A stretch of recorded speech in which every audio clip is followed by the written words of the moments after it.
নিল। খুব দুঃখের সহিত জানানো যাচ্ছে যে এরপর আমরা দুটো মিটিং করলাম, জুম মিটিং করলাম, কিংবা আবার আমরা ওনাদের সাথে 2-3বার মিটিং করলাম।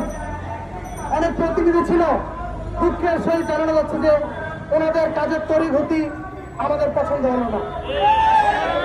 আমরা ওনাদেরকে বলেছিলাম আমাদের যে দাবি এইগুলো যৌক্তিকভাবে কতটা মানতে পারেন বা মানতে পারেন না সেটা বুয়েসেলের পেজে আপনারা জানাই দেন, আমাদের ছেলেদেরকে শান্ত থাকুক। কিন্তু ওনারা সেটা জানালেন না। ওনারা আমাদের থেকে ক্রমান্বয়ে সময় চাইলেন। তখনই আমরা কোনো যৌক্তিক দাবি নিয়ে ওনাদের কাছে যাবো বা যাচ্ছি, তখনই ওনারা আমাদের কাছে সময় নিয়ে আমাদেরকে আটকায় দিলেন।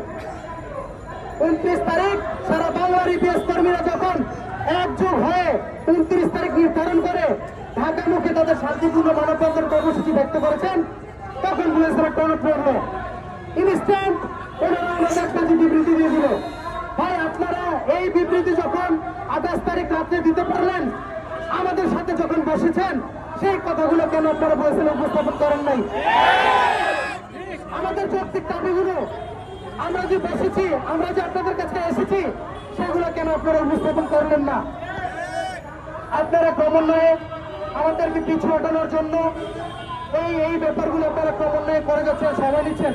ভাই একটা কথা আছে, যার যার সেই বুঝে। সেই ছেলেগুলা শ্রম ঘাম ত্যাগ অর্থ ব্যয় করে আজকে ডিলেট হলো, আপনি তাদেরকে কি দোষ দিবেন? তাদেরকে আপনারা কি ব্যাখ্যা দেবেন? আপনারা একটা কথা বলছেন যে চাকরির ল্যাবরেটরি বুয়েসেল দেয় না।